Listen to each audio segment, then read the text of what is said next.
you have set yourselves apart. You have distinguished yourself as different in some way. This is what they're claiming. And by the way, Yahweh agrees with that. They are set apart in a different way. The people were set apart as a nation. Then the Levites were set apart in a role. Then the Kohanim, the sons of Aaron, were set apart in a different role. And Moshe was in a different role.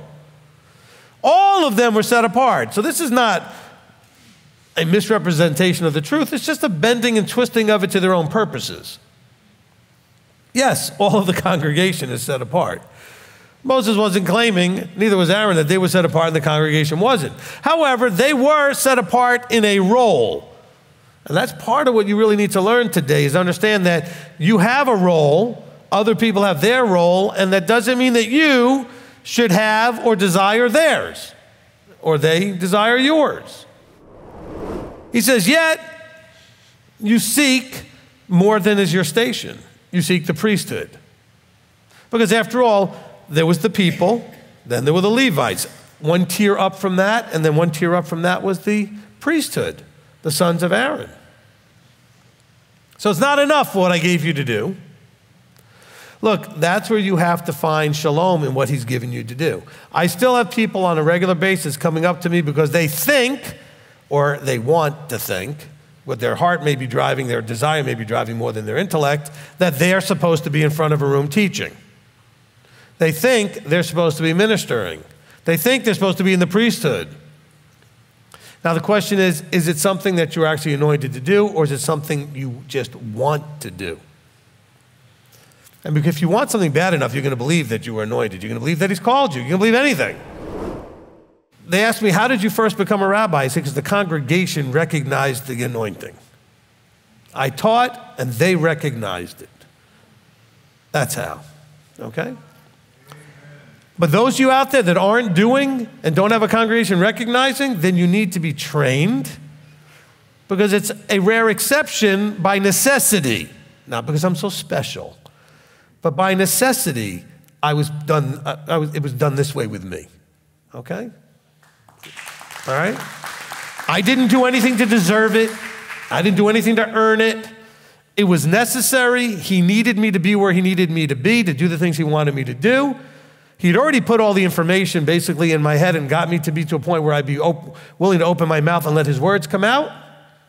Basically, I was doing that to anybody that would sit still for 5 seconds. Until finally Yahweh said, you know what, I better give him a group of people that would like to hear what he has to say before he wears everybody out. This is why it's a rampant, I don't want to call it an epidemic even, like the spreading of a disease, of a thought process, a diseased thought process, that we all are kings and priests, and so we all have the Ruach, so that we all don't need a teacher anymore. That's what's out there. And that is a diseased, why would I say disease? Because it's going to cause dis-ease in you. It's going to take away your ease. All right? Because you will not be able to get the teaching from the anointing that you need, because now you're getting it from yourself and from other people that are just like you, don't have that gift. And so when I ask people, well, where do you, oh, we have this great little study, and I said, well, who's teaching? Oh, nobody's teaching. Well, then nobody's learning. Oh, no, we're all learning. What are you learning? Are you actually learning right things, wrong things? So what you have to deal with here is, first and foremost, accept that you are set apart, and that means that he's going to place you where he chooses, in function, in structure, in the vertical. And praise Yah for that. Appreciate it. Have gratitude. This is a problem that Korach did not have gratitude. He didn't appreciate what he had. That's what Moses says. Is it a little thing that he's done all these things for you? He separated you from the rest of the congregation. He separated you and brought you near to himself, giving you these jobs and tasks of the tabernacle to do that other people don't get to do. Even more so, each of like the Kehathites and the Merari, etc., they all had jobs that they couldn't do each other's job either. They all had their thing that was by their clan. Okay? That's not enough. That doesn't make you special enough. No, see, it wasn't about being special. It was having authority was the problem. So if they get you cheap and free, why would they have to do all the other stuff? Okay?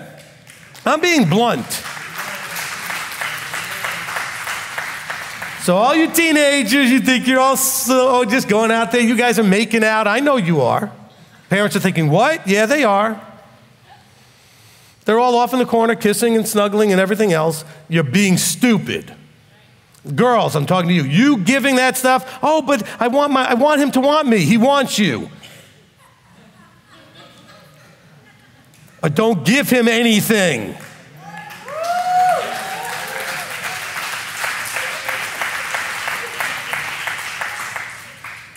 But also, ladies, why should a man kill himself to provide for you when you give it away so easily, don't value yourself, and don't make yourself, I hate to say that, but make yourself attractive to him? Basically, when we have the exchange of the rings, we say, look, let this ring declare to everyone that you have no other woman in the world but her, and that she has no other man in the world but you. Forsaking all others. But nowadays people go and get right into bed on the first date, as if sex is part of social interaction. Dating is not a social activity. It's a vetting process for marriage. I know you do social things when you're dating, but it's not a social activity if you're set apart. It can be like the world, you can do whatever you want. The world does anything and everything, and probably things you're not even aware of. I mean, anything you can think of and even things you can't think of, they're doing. There's a phrase, and I know that people could take this wrong. It's not an appropriate phrase, I guess. But, Billy and I, we just believe that, people are basically, they're retarded. And I don't mean that to insult people with a handicap. I think they're handicapped. I really think we're using the word correctly.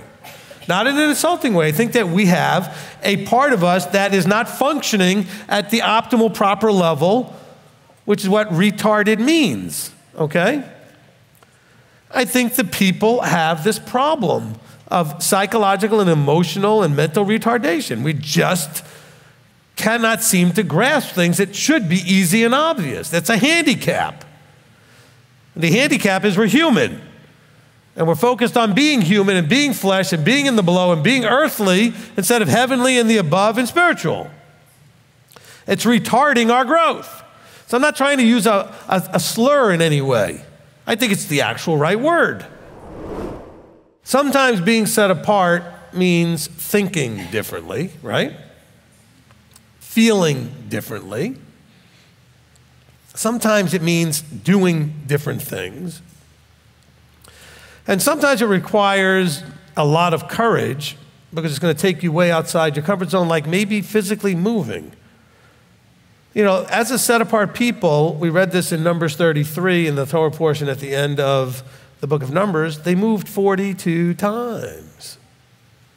I talked to a lot of you, and I'm specifically talking to some of you that live in other countries, or live in really bad situations or undesirable situations in your homes. You know what?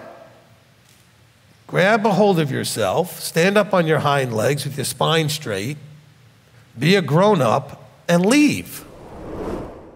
To be set apart is to have an inner strength that is different than the world's weakness.